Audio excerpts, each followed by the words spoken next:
আমি হাঁসের মাংস বানাবো। দেখুন, এভাবে আমি হাঁসের মাংস বানাবো। আপনারা আমার সঙ্গে থাকুন, দেখতে থাকুন ভিডিওটা। দেখুন, খুব সুন্দর হয়েছে হাঁসের মাংসটা,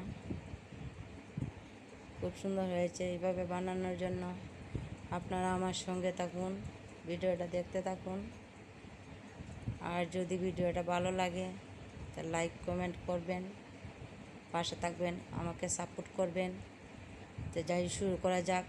মাংস নিয়ে নিলাম। মাংসের মধ্যে আমি ধনিয়ার গুঁড়ো 1 চামচ, আর কিছুটা মরিচের গুঁড়ো দিয়ে দিলাম, কিছুটা পেঁয়াজ কুচি দিয়ে দিলাম, 7-8টা আমি আস্ত পেঁয়াজ দিয়ে দিলাম, আর আদা বাটা, আদা পেঁয়াজ রসুন বাটা আমি দিয়ে দিলাম, দেখতে পেলেন।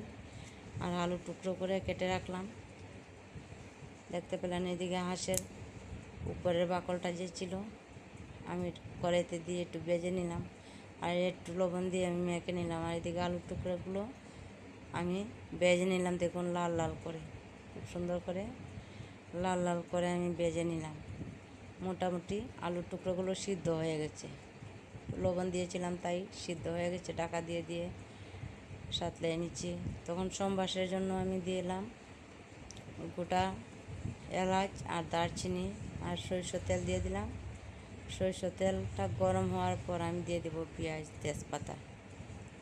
আর এদিকে দেখুন আমার একটু মাখানো হয়ে গেছে আমার মাংসগুলো,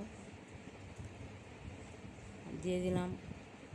কড়াই তেল গরম হয়েছে, তাই আমি দিয়ে দিলাম পেঁয়াজটা আমি ভেজে নিব লাল লাল করে। দেখুন আমার লাল লাল করে আমার ভাজা হয়ে গেছে। আমি কিছুটা তুলে নিলাম, পরে বেটে দিব। আর আমার মাংসগুলো দিয়ে দিলাম কড়াইতে। আর আমি গ্যাসের আঁচটা মিডিয়ামে রাখলাম। আর এদিকে আমি ভাজা মশলা, পেঁয়াজগুলো আর গরম মশলা কিছুটা শিলে বেটে দিব, পরে তুলে রাখলাম, ঢাকা দিয়ে রাখলাম মাংসটা সিদ্ধ হওয়ার জন্য। দেখুন সিদ্ধ হয়ে গেছে। আমি কাঁচা লঙ্কাগুলো দিয়ে দিয়েছি। ঝালটা যার যতটুকু প্রয়োজন অতটুকুই দিয়ে দিবেন। আমি জিরের গুঁড়োটাও পরে দিয়ে দিলাম, এখন দিয়ে দিলাম 1 চামচের মতো, ছোটো চামচে দিয়ে দিলাম। আন্দাজ করে লবণ দিয়ে দিলাম, আর জল দিয়ে দিলাম। আলুর টুকরোগুলো দিয়ে দিলাম। আমার মাংস তো সিদ্ধ হয়ে গেছে, তাই আমি জল আমার আন্দাজ করে দিলাম। দেখুন আমার মাংস হয়ে গেছে। আর গরম মশলা আর পেস্টটা আমি বেটে নিলাম, এখন দিয়ে দিব। আমার মাংস রান্না কমপ্লিট হয়ে গেছে। ভিডিওটা কেমন লাগছে লাইক কমেন্ট করে সঙ্গে থাকবেন।